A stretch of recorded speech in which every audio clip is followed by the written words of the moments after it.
So hey everyone, this is Rohit and welcome back to this channel. आज मैं आपसे discuss करने वाला हूँ top 10 most important questions and topics of company law for the exam. आप चाहे CCSU का एग्ज़ाम देते हो, चाहे आप ड्यू का एग्ज़ाम दे रहे हो, बीकॉम सेकेंड ईयर का ये जो कंपनी लॉ है सब्जेक्ट है आपका, और इसके मोस्ट इम्पॉर्टेंट क्वेश्चंस मैं आज आपको दूंगा। जो भी बच्चे हैं जो 4 दिन 5 दिन बचे हुए हैं एग्ज़ाम में और उन्होंने अभी तक कुछ पढ़ा नहीं है ज़्यादा, और वो चाहते हैं कि इसी 4 दिन के अंदर अंदर में वो एक अच्छे नंबर स्कोर कर दें, तो इन टॉपिक्स को सबसे पहले आप कवर करने की कोशिश करो। उसके बाद आप पूरी बुक फिर उठाओ, ठीक है। तो सबसे पहले इन टॉपिक्स को यूट्यूब से कवर करो, नहीं तो अपनी बुक से ही उठा लो, ठीक है। तो मैंने कुछ टॉपिक्स एंड क्वेश्चंस दिए हैं। तो नंबर 1 टॉपिक हम बात करते हैं meaning and definition of company, ठीक है। तो कंपनी लॉ में सबसे पहला आपको काम ये करना है कि आपको सबसे पहला एक मीनिंग याद कर लेना है कंपनी का, और डेफिनेशन याद कर लेनी है। एक कोई भी किसी भी प्रोफेसर की आपको एक डेफिनेशन याद करनी है, पक्की डेफिनेशन याद कर लेनी है, ठीक है। ये आपका 4 मार्क्स में आ सकता है क्वेश्चन, और ये 15 मार्क्स में अगर क्वेश्चन बनेगा तो इस तरीके से बनेगा कि मीनिंग बताओ, डेफिनेशन बताओ एंड कैरेक्टरिस्टिक्स ऑफ कंपनी बताओ, एंड फिर उसके टाइप्स भी बताओ। तो ये पूरा एक 15 नंबर का क्वेश्चन बन सकता है, ठीक है। तो कैरेक्टरिस्टिक्स ऑफ अ कंपनी आप जब याद करोगे तो डेफिनेशन से ही याद हो जाएगा आपको कैरेक्टरिस्टिक्स सारी, ठीक है। मैक्सिमम 5 कैरेक्टरिस्टिक्स भी याद कर सकते हो। टाइप ऑफ कंपनी आप बहुत इजीली यूट्यूब से एक वीडियो देख लोगे, कंप्लीट हो जाएगा। तो फर्स्ट क्वेश्चन ये बिल्कुल अच्छे से कर लो। देन सेकंड आता है हमारा corporate veil and case of salmon versus salmon and company limited. ये एक टॉपिक है, जस्ट पूरी बुक में एक टॉपिक है ये, एंड ये टॉपिक होने की वजह से ये बहुत इंपॉर्टेंट क्वेश्चन बन जाता है। अगर ये चैप्टर होता तो इतना इंपॉर्टेंट नहीं होता। ये एक टॉपिक है और बहुत सारे बच्चे छोड़ देते हैं इसको। तो कॉर्पोरेट वेल की डेफिनेशन या मीनिंग क्या है, ठीक है। और उसके बाद एक केस है salmon versus salmon and company limited की। ये बहुत सिंपल केस है, बहुत ही सिंपल है और बहुत अच्छा कंटेंट देगा। अगर ये एग्ज़ाम में आ गया तो इसको छोड़ के मत आना, ठीक है। बहुत अच्छा कंटेंट आप इसमें लिख दोगे, 1-1.5 पेज का आंसर लिख दोगे आराम से। तो इसको पढ़ के जाना। देन उसके बाद मैं बात करता हूँ memorandum of association versus article of association.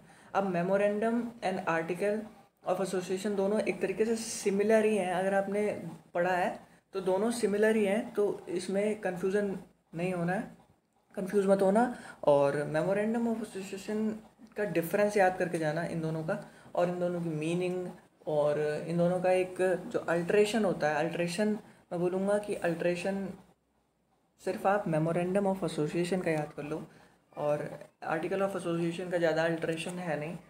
तो मेमोरेंडम ऑफ एसोसिएशन के अल्ट्रेशन याद कर लो। पिछले बार कंटेंट आए थे शायद मेमोरेंडम ऑफ एसोसिएशन के, तो इस बार अल्ट्रेशन आने की संभावना है।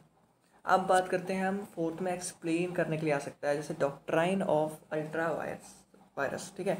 फिर आ सकता है डॉक्ट्राइन ऑफ कंस्ट्रक्टिव नोटिस। उसके बाद आ सकता है डॉक्ट्राइन ऑफ इंडोर मैनेजमेंट। पिछले बार आया था इंडोर मैनेजमेंट, तो इस बार ऊपर के दोनों में से कोई एक आ सकते हैं, ठीक है। अल्ट्रा वायरस आ सकता है और कंस्ट्रक्टिव नोटिस।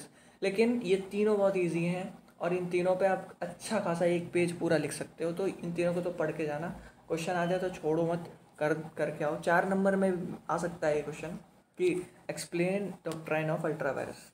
देन आते हैं हम फिफ्थ पे, define meeting and its types. देखो मीटिंग का क्वेश्चन एक ही बनता है ये कि डिफाइन मीटिंग क्या होती है, टाइप्स क्या होते हैं, और क्या होता है, और नहीं बस इतना ही होता है। मीटिंग का एक चैप्टर है उसमें यही है, मीटिंग एंड टाइप्स, तो ये मोस्ट इंपॉर्टेंट है मीटिंग के चैप्टर से। देन उसके बाद है डिफाइन प्रोस्पेक्टस। प्रोस्पेक्टस का एक पूरा चैप्टर है, ठीक है। प्रोस्पेक्टस का, तो प्रोस्पेक्टस में आपको डेफिनेशन पता होनी चाहिए। उसके बाद पता होनी चाहिए नीड, कौन कौन सी कंपनियां प्रोस्पेक्टस इशू कर सकती हैं, प्राइवेट या पब्लिक। देन उसके बाद सेल्फ प्रोस्पेक्टस क्या होता है। देन रेड हियरिंग प्रोस्पेक्टस क्या होता है। इन सब के बारे में शॉर्ट नोट 5-6 लाइन 10 लाइन का आपको याद होना चाहिए, पढ़ के बस जाओ, ठीक है, वहाँ लिख देना। फिर आता है floating charges versus fix charges. ये इस साल का पेपर का जो 2021 का जो पेपर हुआ था उसमें ये floating charges versus fix charges आया था, ठीक है। इस तो ये बहुत इंपॉर्टेंट है क्योंकि इस चैप्टर से ये क्वेश्चन मतलब बहुत बहुत बारी आ सकता है। तो ये floating charges versus fix charges को याद कर लेना। लीगल पोजीशन याद करना। तो लीगल पोजीशन दो के होते हैं, एक प्रमोटर का लीगल पोजीशन क्या है, एंड दूसरा है हमारा कंपनीज डायरेक्टर। कंपनी की स्पेलिंग गलत, कंपनीज डायरेक्टर की लीगल पोजीशन क्या है, ये मोस्ट इंपॉर्टेंट है। Legal position of A promoter and company director. पिछले बार इसका शायद कंपनी डायरेक्टर का क्वेश्चन आया था, इस बार प्रमोटर का आ सकता है। ठीक है, तो इस तरीके से मैंने एडजस्ट किया है कि पिछले साल ये आया था तो इस बार क्या आ सकता है। ठीक है, पिछले साल के बेसिस पे है ये पूरा। लास्ट है 9th question, incorporation of a company. Company incorporate कैसे होती है ये आपको पता ही लग जाएगा, मेमोरेंडम ऑफ एसोसिएशन से, आर्टिकल ऑफ एसोसिएशन से, रजिस्ट्रेशन से, प्रोस्पेक्टस इशू होता है। ठीक है, तो ये तीन चार चीज़ों से इनकॉर्पोरेट होती है। तो इसके ऊपर आपका एक लॉन्ग क्वेश्चन बन सकता है कि इनकॉर्पोरेशन ऑफ ए कंपनी कैसे होती है। ठीक है, ये टॉपिक है इसमें। Then short note meeting, share capital, debentures, winding of a company.